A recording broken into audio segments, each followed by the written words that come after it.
अस्सलाम वालेकुम। सलीम बुखारी शो से मैं हूं सायरा मसूद। नाज़रीन, हर साल की तरह इस साल भी अब्र रहमत पाकिस्तानियों के लिए ज़हमत बन चुका है। NTMA की रिपोर्ट के मुताबिक 124 अफराद 26 जून से 16 जुलाई तक बारिशों के बायस जाँ भाग हो चुके हैं।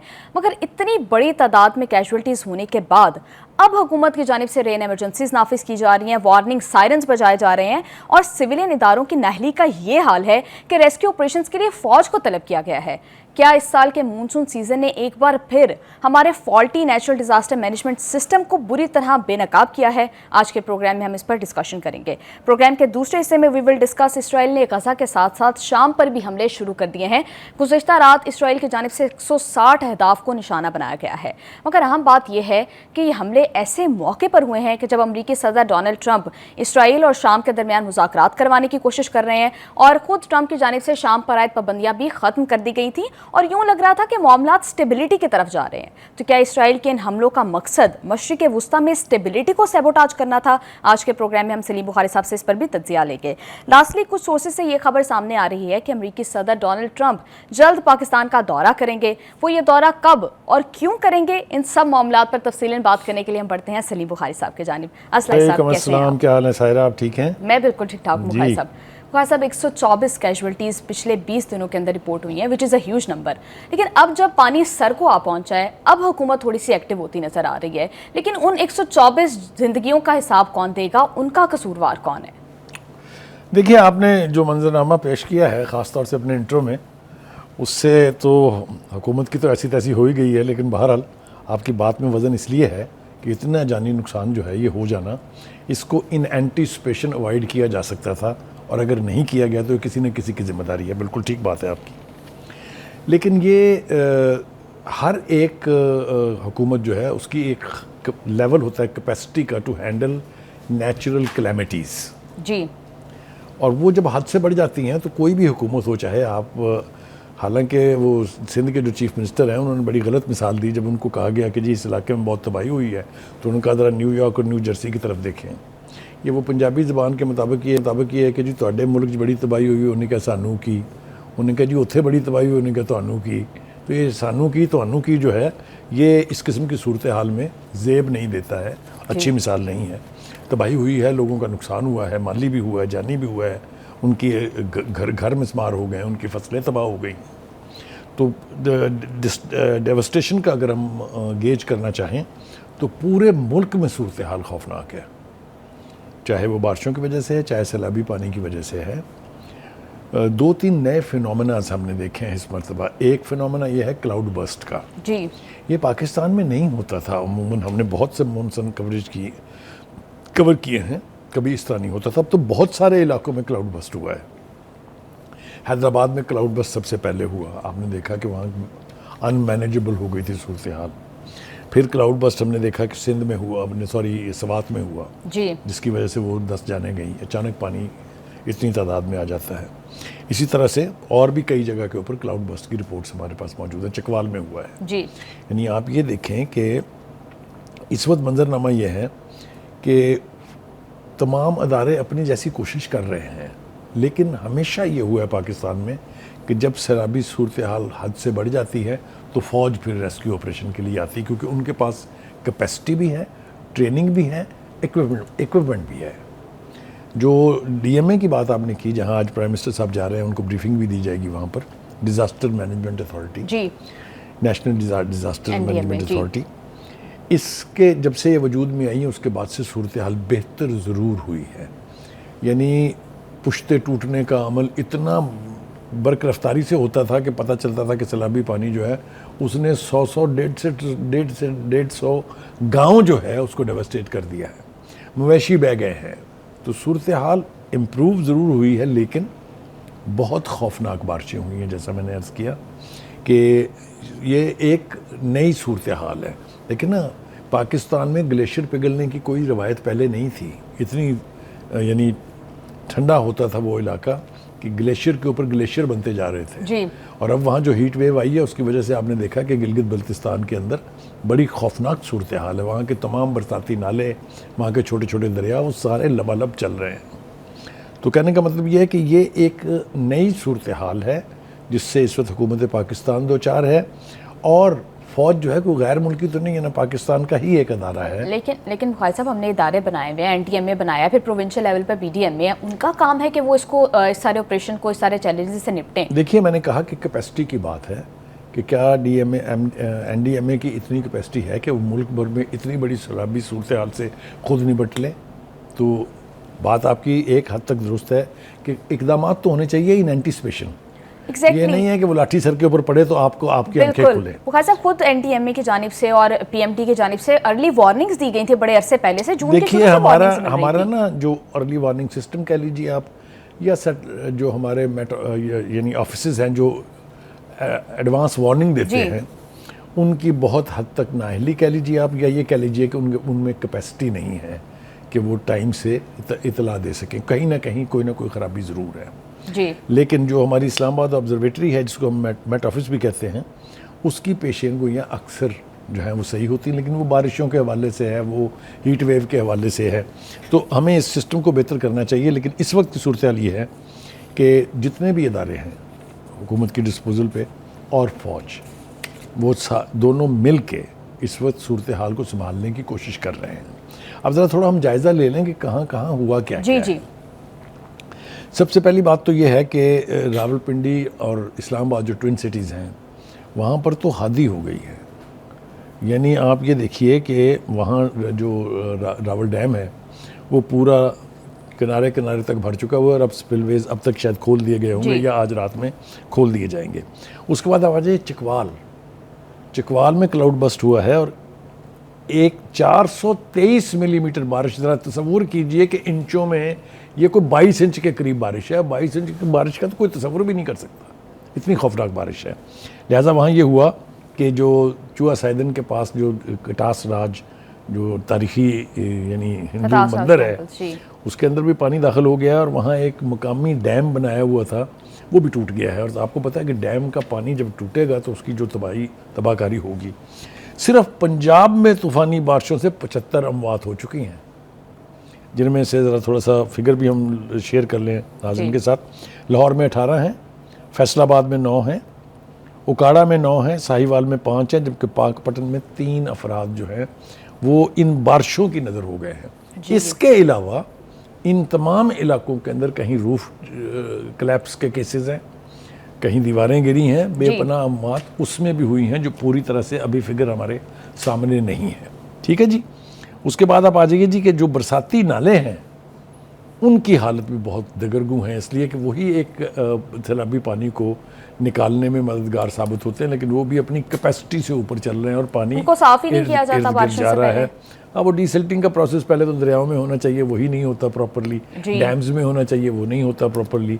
इसी तरह नहरों में भी नहीं होता है, तो बरसाती नालों की तो शायद बारी नहीं आती कभी। एनीवे, हैविंग सेड दैट, अब आ जाइए जनाब इन इलाकों में जिनका हम जिक्र कर रहे थे, यहाँ पर दफ़ा 44 लगा दी गई है कि दरियाओं के किनारे और बरसाती नालों के ना आप किनारों के पास जाएं और ना नहाने की कोशिश फरमाएं, बड़ी मेहरबानी होगी। इसलिए कि बहुत सारे बच्चे बह गए हैं, कुछ लोग सैलाब के पानी में बह गए हैं।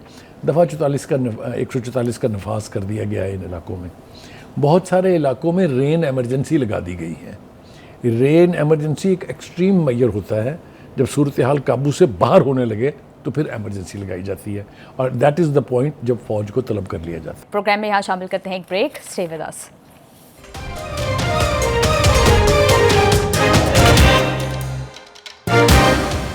ब्रेक के बाद खुशामदीद। मुखर साहब, कुछ इलाकों में वार्निंग सायरन्स भी बजाए गए, लेकिन वो बड़ा फनी सा वो पता नहीं दूसरी जंग अजीम का वो सायरन है जो हुकूमत की वो पुलिस वालों को मैंने बजाते हुए देखा है। वो बातें बिल्कुल आपकी ठीक है कि ये तो इंतजाम कौन सी दुनिया में आप इस किस्मत जी रहे हैं, जब सैटेलाइट का दौर है, टेक्नोलॉजी अपने अरूज के ऊपर है, आर्टिफिशियल इंटेलिजेंस के दौर में हम जी रहे हैं, और हमारे पास वही पुराना दकियानूसी सिस्टम है।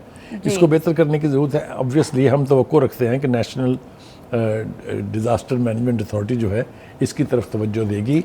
एक तो ये कि सैटेलाइट पर इन्हिसार ज़्यादा होना चाहिए, क्योंकि सैटेलाइट के जो इमेजेस होते हैं, बाकायदा इमेजेस आते हैं वो, और जो उनकी फोरकास्ट होती हैं वो अक्सर सही होती है। तो हमारा दारोमदार, हमारा पूरा सिस्टम सैटेलाइट के साथ लिंक होना चाहिए ताकि हमें बर वक्त जो है वो इतला मिल जाए इस किस्म की सूरत हाल की। बुखारी साहब, अभी आपने रियासती इदारों की बात की कि जो उनसे इदारे डिस्पोजल हैं वो काम कर रहे हैं, लेकिन बुखारी साहब हमारे यहाँ लोकल गवर्नमेंट सिस्टम उस तरह से जो है वो इफेक्टिव नहीं है, इनफैक्ट है ही नहीं है नहीं तो इफेक्टिव कहाँ से होगा? हमेशा से पंजाब लोकल में गवर्नमेंट इतने सिस्टम सालों से जो है लोकल बॉडी इलेक्शन नहीं हुए हैं। ये एक बहुत दरीना मसला है जी। बुनियादी तौर पर ये सारे काम हैं बल्दियाती इदारों के। ये प्रोविंशियल हुकूमतें तो बिला वजह, क्योंकि वो पोस्ट ऑफिस नहीं बनना चाहती हैं, फाइनेंशियल इख्तियार ग्रास रूट लेवल तक भेजना नहीं चाहती हैं, इसलिए हमारे अव्वल तो अदारे हैं नहीं, और अगर हों भी तो उनके पास फंड्स जो हैं उनके डिस्पोजल पर नहीं होते, उनके पास इख्तियार नहीं होता। रिस्पांस टाइम भी उसकी वजह से बहुत ज़्यादा इंक्रीज हो जाता है। एब्सोल्युटली ग्रास रूट लेवल पर जहाँ तबाही मची हुई है वहाँ पहुँचने के लिए हुकूमत को तो बहुत टाइम लगेगा ना। अगर वहाँ के बल्दियाती अदारे इन एक्शन हों, उनके पास इख्तियार हों, फाइनेंसेस हों, तो सूरत हाल बहुत जल्दी बेहतर हो सकती है, इसमें भी दो राय नहीं है। खैर साहब, आपकी बातों से तो मुझे यूँ लग रहा है कि आप ये कहना चाह रहे हैं कि ये जो सूरत हाल, ये जो डिज़ास्टर है, ये ह्यूमन मेड है बल्कि नेचुरल कैलेमिटी नहीं है। नहीं, खैर मैं यहाँ तक तो नहीं जाऊँगा, ये तो बहुत ही डीप जाने वाली बात है। ये नेचुरल कैलेमिटी है। ये बादल अगर फट रहे हैं, फट के बरस रहे हैं, तो इसमें इंसानी दखल नहीं है। एनीवे जी, आ जाए ज़रा कश्मीर और गिलगित की तरफ भी चलते हैं थोड़ा सा। वहाँ भी बारिशों ने बहुत तबाही मचाई है। मुतअद्दिद इलाकों में लैंड स्लाइडिंग ने रास्ते बंद कर दिए हुए हैं। मकामी आबादी और जो सयाह, एक तो मुझे उन सयाहों की समझ नहीं आती कि जब इतनी बड़ी वार्निंग दी जा रही हैं, जब इतने वाक़यात हो रहे हैं लैंड स्लाइडिंग के, गाड़ियाँ बह रही हैं, गाड़ियाँ खाइयों में गिर रही हैं, तो भाई खुदा के वास्ते ज़रा रुक जाए, थोड़ा ठहर के चले जाइएगा उस इलाके में। तो वहाँ भी सूरत हाल बहुत यानी खौफनाक है। और दूसरी बात यह कि गिलगित बल्तिस्तान की तरफ भी थोड़ा चले, वहाँ पर एक ऐसी हीट वेव आई है जो अनप्रेसिडेंटेड है, इससे पहले कभी नहीं आई है, जिसने ग्लेशियर पिघलाने का जो अमल है वो इतना तेज़ कर दिया, which is a very very dangerous situation. देखिए, वो ये जो आपके ग्लेशियर्स हैं, ये पानी का बहुत बड़ा एक सोर्स भी हैं, तो अगर ये इस रफ्तार से ही पिघलते रहे तो हम तो बहुत खौफनाक सूरत हाल की तरफ बढ़ रहे हैं।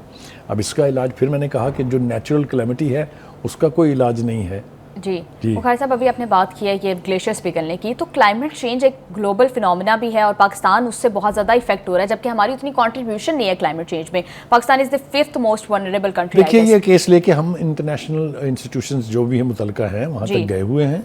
हमारी इस सूरत हाल को पजीराई मिली है, बताया गया है लोगों को, और उन्होंने समझा है ये कि पाकिस्तान जो है कंट्रीब्यूट बहुत कम करता है और डेवस्टेट सबसे ज़्यादा होता है।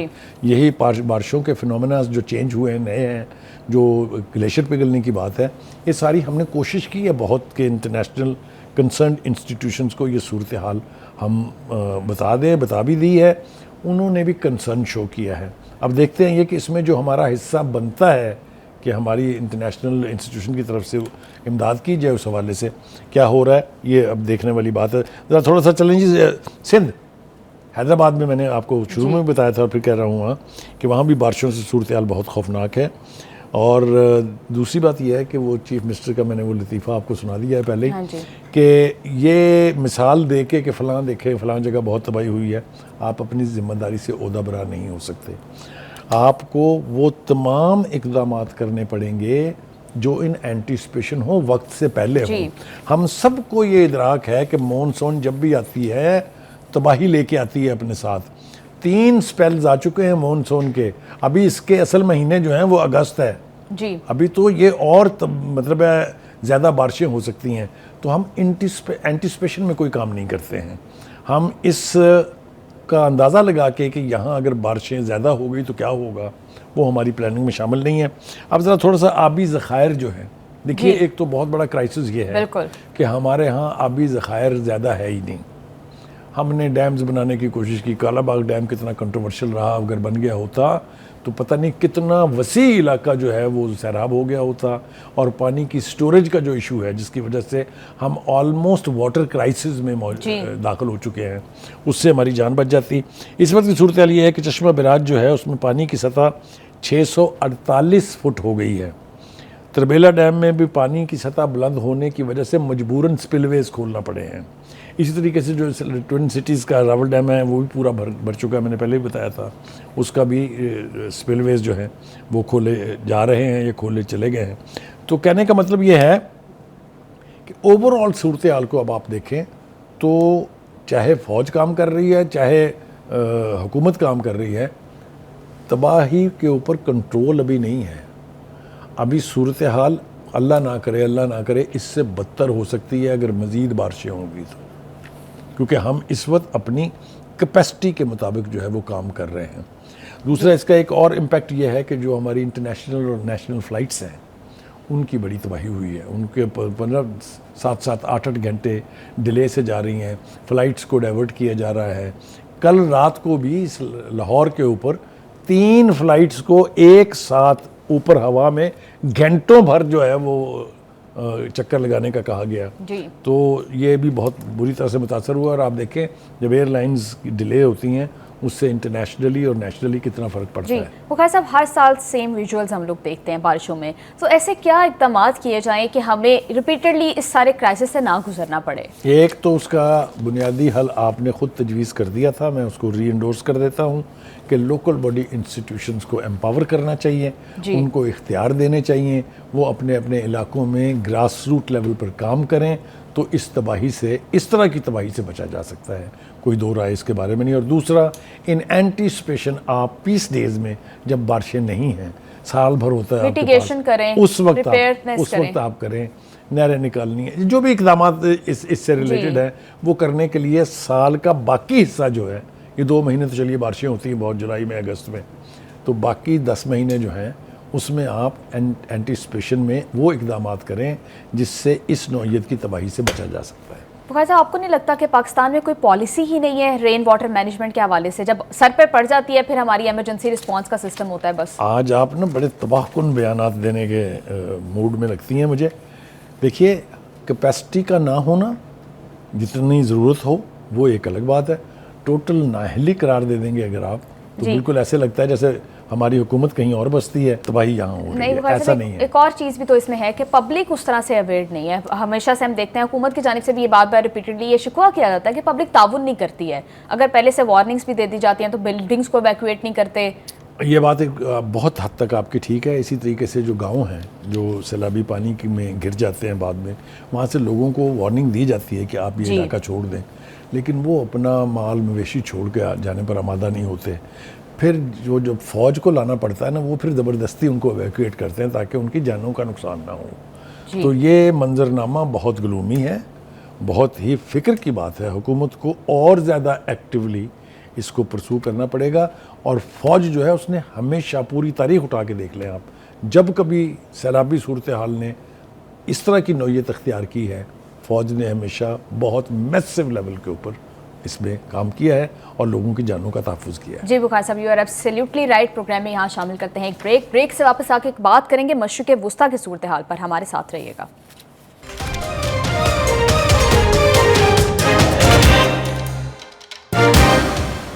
Welcome back to Salim Bukhari show. Iran के बाद अब इसराइल की जानिब से शाम पर भी हमला किया गया है। बुखारी साहब, हम एक पैटर्न देख रहे हैं कि जब भी अमेरिकी सदर डोनाल्ड ट्रंप किसी भी मुल्क के साथ मिडल ईस्ट के मुज़ाकरात करने की कोशिश करते हैं, पहले ईरान के साथ मुज़ाकरात कर रहे थे तो इसराइल ने हमला कर दिया, फिर गज़ा के बारे में जंगबंदी का मुआहदा होने वाला था तो हमलों में इसराइल शिद्दत ले आया, अब फिर शाम पर पाबंदियाँ हटी तो उसके ऊपर भी हमला कर दिया है। तो ये पैटर्न की क्या वजह है? पहली बात तो ये है कि ये मैं वाज़ेह कर दूँ बिल्कुल कैटेगोरिक टर्म में कि इसराइल की मजाल नहीं है कि किसी के ऊपर हमला करे जब तक अमेरिका की मुकम्मल आशीर्वाद हासिल ना हो। ये हमेशा से सूरत हाल रही है, आज भी वही है। तो मैं कन्विंस हूँ इस बात के ऊपर कि शाम पर हमले के लिए भी जो ट्रंप है उसकी आशीर्वाद उन्हें हासिल थी। वरना आपको मैं मिसाल देता हूँ, जंगबंदी की बात कर रहे हैं आप, गज़ा में इतने राउंड हो चुके हैं, और पहले इसराइल को तो रोक लें कि वो हाँ हमले करने बंद कर दे जी। दैट मीन्स कि वो कनाइवेंस शामिल है उनकी, वो चाहते हैं कि गज़ा को एक दफ़ा मलियामेट कर दिया जाए। तो मैं तो ये बिल्कुल वसूख के साथ कह रहा हूँ कि शाम के ऊपर हम लोगों के अंदर भी कोई ना कोई अमरीकी मसलहत या कोई ना कोई अमेरिकन इंटरेस्ट है उसमें। ये जितनी जंग हो चुकी है, जितनी तबाही इसराइल की हो चुकी है, कोई तसव्वुर भी नहीं कर सकता था कि वो एक नए मुल्क के ऊपर चढ़ाई कर देगा। जी, लेकिन बुखारी साहब, ट्रंप तो भी मुज़ाकरात की बात कर रहे थे। देखिए, यही तो वो मुनाफ़िकत है। मैंने आपको क्या मिसाल दी मैंने आपको कहा ना कि अगर वो चाहें कि गजा में जंगबंदी हो जाए जी। और इसराइल को कहें कि स्टॉप, ट्रंप के कहने पर फिजा में बुलंद हुए हुए तैयारे तो वापस आ जाते हैं, लेकिन वहां बमबारी बंद नहीं हो रही। तो मैं तो मुकम्मल बराबर का जिम्मेदार ठहराता हूं ट्रंप को कि वहां जंगबंदी में ताख़ीर के जिम्मेदार भी वो हैं। शाम के इलाकों के ऊपर, ख़ास तौर पे दमिश्क के ऊपर जो बमबारी की गई है वजारत दिफा के ऊपर और प्रेसिडेंशियल पैलेस के ऊपर, इसमें अमरीकी आशीर्वाद का पूरा अमल दखल है, वरना वो जुर्रत नहीं कर सकते। देखिए बात यह है कि शाम के साथ मुखालफत पुरानी है इसराइल की जी, क्योंकि वहाँ ये तस्वुर किया जाता था, बल्कि ये तासुर आम था कि चूँकि वो ईरान की सपोर्ट है बशार अल असद को, इसलिए वो इसराइल के साथ ताल्लुकात उसके भी बहुत ही मतलब है, क्या कहना चाहिए, बहुत खौफनाक नौयत थी उसकी। लेकिन वहाँ पर बशार अल असद अब नहीं है। एग्जैक्टली। अब तो अल-शरा की गवर्नमेंट तो पपेट समझी जाती है आ गई है, तो आप खुदा के वास्ते उनके साथ पंगा लेने की इस वक्त ज़रूरत क्या थी? लेकिन वो हमें समझ आती है। देखिए, एक तो ये इलाका जो है ना, ये बहुत ही कॉम्प्लेक्स इलाका कह लीजिए आप इसको। ये जहाँ पर जंग शुरू हुई है, दमिश्क की बीमारी तो एक अलग चीज़ है ना, ये दरूज इलाका है। दरूज इलाके में ये बीमारी की गई है, जिसके नतीजे में अब तक इस लड़ाई में दरूज कबीले के 92 अफराद जान से हाथ धो बैठे हैं। इसी तरह से 93 शामी फ़ौजी जो हैं वो भी इसमें जहाँ बक हुए हैं, और 12 बद्दू जो वहाँ के ट्राइबल एरिया में जो बेल्ट होती है वो उसमें वो भी, तो काफ़ी जानी नुकसान हो चुका है। इसराइल ने पिछले 2 दिनों में 160 शामी अहदाफ को निशाना बनाया है। आप देखें तो सही ये क्या हो रहा है। पहले तो खदशा जाहिर किया जाता था ना कि जंग जो है इसके शोले फैल रहे हैं जी। देखिए, पहले लिबनान पर चढ़ाई की इसने, फिर उसके बाद यमन के साथ मत्था लगाया उन्होंने, फिर उसके बाद ईरान के साथ मत्था लगाया उन्होंने, अब वो शाम पे चल दौड़े हैं। तो ये पूरी मुखालिफ दरूज को जो है वो एक रीज़न बना के इसराइल हमले कर रहा है, ऐसा क्या इंटरेस्ट है इनका? देखिए, पहली बात तो ये है कि वो वहाँ पर गोलान हाइट्स जो हैं उसके ऊपर काबिज है जी, जो बहुत ही सेंसिटिव सरहदी इलाका है। ये एक ऐसा इलाका है जहाँ पर शाम की गन्स लगी हुई थी, पूरा इसराइल जो है उससे कवर होता था, वहाँ से दिखाई देता था पूरा इसराइल। उसके ऊपर 1967 की जंग में कब्ज़ा किया गया जो आज तक नहीं छोड़ा है, तो इसलिए वो इलाका तो डिस्प्यूटेड है। वहाँ पर ये जो ड्रूज़ हैं ये शाम, लिबनान, इसराइल और मकबूजा गुलान की पहाड़ियों के ऊपर अरबी बोलने वाली एक मजहबी अक़लियत है। इनके बारे में कहा जाता है कि ये अक़ीदा शिया इस्लाम की एक शाख है जिसकी अपनी मुनफरद शनाख्त और अकायद हैं। ठीक है जी। दरूद की अक्सरियत बुनियादी तौर पर लिबनान, शाम, इसराइल और उर्दून में आबाद है, जबकि दीगर ममालिक में भी इनकी कुछ तादाद मौजूद है। इस फ़िरके के तकरीबन 10 लाख पैरोकार में से निसफ शाम में रहते हैं, जहाँ वो उस मुल्क की आबादी का 3% है जी। ठीक है जी। बहुत सारी तफसीलात मेरे पास इस वक्त हैं, टाइम नहीं है कि उसकी सारा बयान किया जाए। बुखारी साहब, ये बताएं कि अभी ये जो हमला किया गया है शाम पर, शाम की तरफ से ये जो अल-शरा हैं, इनकी तरफ से क्या रिस्पांस आएगा? ऑब्वियसली बशार अल असद को हटा कर आए हैं, तो फिर इनकी तरफ भी पूरी शाम देखिए, जो उनका बयान मेरे सामने इस वक्त पड़ा हुआ है उसके एतबार से तो अगर देखा जाए तो उन्होंने इसराइल को वार्न किया है कि आप इस जंग से बाज रहें, क्योंकि हमने बड़ी मुश्किल से आज़ादी हासिल की है, हम इसका दिफा करेंगे जिस हद तक भी हमें जाना पड़े। आपको नहीं लगता ये बहुत वीक रिस्पांस है? देखिए, अभी तो वो अपने आप को स्टेबलाइज कर रहे हैं। आपको पता है कितनी खौफनाक जंग के बाद उन्होंने इख्तियार हासिल किया है शाम के ऊपर। अभी तो उनकी पोजीशन ही वल्नरेबल है, चूँकि वहाँ लोकल आबादी जो पहले से थी, जो बशार अल असद के सपोर्टर्स हैं, उनके बीच झड़पें चल रही हैं जी। तो इसलिए बहुत ज़्यादा स्ट्रॉन्ग रिस्पांस देने की तो शायद वो पोजीशन में ना हो, लेकिन उन्होंने 2 बातें अहम जो की हैं। एक तो वो ये कहते हैं कि हम जानते हैं कि ये हमें जंग में कौन धकेल रहा है जी। अब उनका इशारा जो है किसकी तरफ है वो मेरे ख्याल से अगले चंद दिनों में हमारे सामने आ जाएगा, लेकिन इसमें छुपा हुआ इशारा जो है वो जिस तरफ है वो हम सब जानते हैं। शाम सबका वतन है और हम इसकी इज़्ज़त व वक़ार की बहाली के लिए मुत्तहिद हैं, ये अल-शरा कह रहे हैं। तो ये बात ठीक है कि उतना स्ट्रॉन्ग रिस्पांस नहीं है जितना होना चाहिए जी। लेकिन बहरहाल उन्होंने ये कहा है कि हम इस किसी सूरत भी अपने इलाके में इसराइल की मदाखलत जो है वो बर्दाश्त नहीं करेंगे। बुखारी साहब, अभी जो अल-शरा का रिस्पॉन्स है इस पर अभी इसराइल की जानिब से भी ये कहा जा रहा है कि वो उनके लिए अभी भी वो शाम को थ्रेट समझते हैं अपने लिए। तो क्या उनका मकसद इस थ्रेट वाली सिचुएशन को यूज़ करके इस शाम को टेक ओवर करना है, या फिर वो जो ग्रेटर इसराइल का प्लान है उसी की एक ये भी हरबा है उसके लिए? मेरे ख्याल से इसराइल की लीडरशिप का ख्याल ये है कि इतनी वल्नरेबल सूरत हाल है हुकूमत की इस वक्त शाम में कि जितना भी प्रेशर उनके ऊपर डाला जाए उसमें जितना इलाका कब्ज़े में आए उस पर कब्ज़ा कर लेना चाहिए। ये इसराइल का पुराना रवैया रहा है।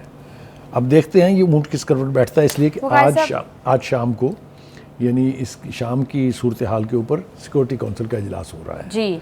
उसमें जो फरीक हैं उनकी भी पोजीशन का पता चलेगा और वहाँ पर इस वक्त क्या सूरत हाल है उसका भी पता चलेगा। रूस और जर्मनी ने मुखालफत की है इस इसराइली हमले की और उन्होंने कहा है कि इस इलाके को जंगी मैदान नहीं बनाना चाहिए। बुखारी साहब, आपको क्या लगता है कि दीगर अरब ममालिक क्या इससे सबक सीखेंगे? जो इसराइल को एक्सेप्ट करने की बातें भी चल रही थी, उनका क्या रिस्पॉन्स आएगा सऊदी अरब और तुर्की की तरफ से? उनमें जान ही नहीं है, सकत ही नहीं है कोई रिस्पॉन्स देने की।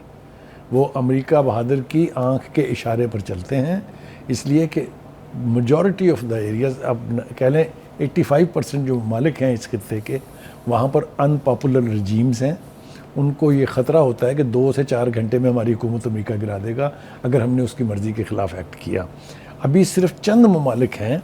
मुझे एक तो बहुत ही खुशी से ये बात शेयर करना चाहता हूँ मैं कि सऊदी अरब जो है वो अमेरिका के इन्फ्लुएंस से निकल रहा है, इसलिए कि इस पूरे कॉन्फ्लिक्ट में जितने करीबी ताल्लुकात हुए हैं ईरान और सऊदी अरब के बीच, वो अमेरिका के लिए बहुत अलार्मिंग सिग्नल है। दूसरा, तुर्की इस खित्ते में बहुत स्ट्रॉन्ग मुल्क है। हम अपना जिक्र करेंगे तो वो खुद सताइश में आ जाएगा, लेकिन हम भी इसराइल के साथ किसी किस्म का कंप्रोमाइज़ करने पर आमादा नहीं है, ना करेंगे।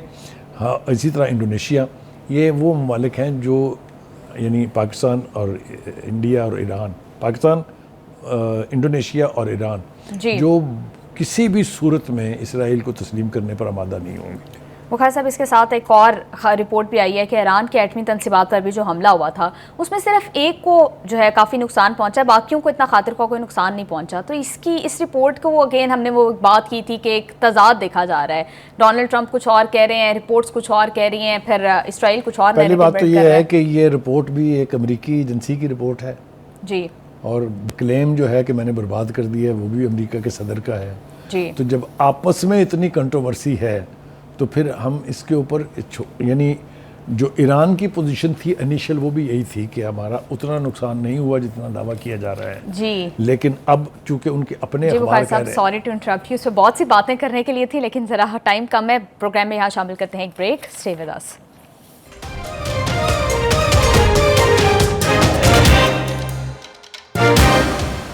ब्रेक के बाद खुशामदीद। बुखारी साहब, क्या अमेरिकी सदर डोनाल्ड ट्रंप पाकिस्तान आएंगे? देखिए, वो आ रहे हैं क्वाड की सरबराही इजलास के लिए भारत के दौरे पर। साबका रवायत यही है कि जब भी कोई प्रेसिडेंट आता था वहाँ पर तो वो ज़रूर पाकिस्तान में भी थोड़ा सा स्टॉप ओवर ज़रूर करते हैं जी। मुख्तसरन मैं अर्ज़ कर दूँ कि सबसे पहले 1959 में आइजनहावर थे सदर अमेरिका के, वो आए थे। उसके बाद लंदन बी जॉनसन ने 1967 में दौरा किया। रिचर्ड निक्सन जो है वो 1969 अगस्त में आए थे। उसके बाद बिल क्लिंटन सन 2000 में आए थे। ये किसी भी अमेरिकी प्रेसिडेंट का पोस्ट कोल्ड वॉर का पहला दौरा था पाकिस्तान का। जॉर्ज बुश जो हैं वो मार्च 2006 में आए थे और अगर ये आएंगे तो ये छठे अमेरिकी सदर होंगे जो 19 साल के बाद पाकिस्तान का दौरा करेंगे। लेकिन दौरे के हवाले से हमारा फॉरेन ऑफिस कहता है हमें कोई इल्म नहीं है, लेकिन जिस सोर्स से ये खबर आई है जिसका नाम मुशाहिद हुसैन है, I have full trust in him कि वो हवा में कभी कोई बात नहीं छोड़ते हैं।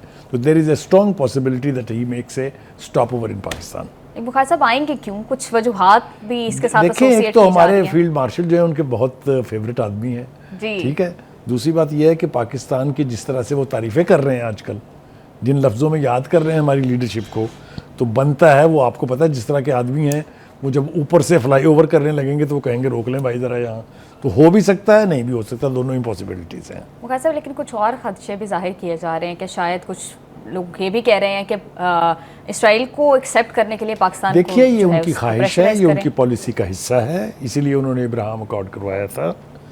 लेकिन क्या पाकिस्तान के पास ये ऑप्शन है कि हम उसका हिस्सा बने?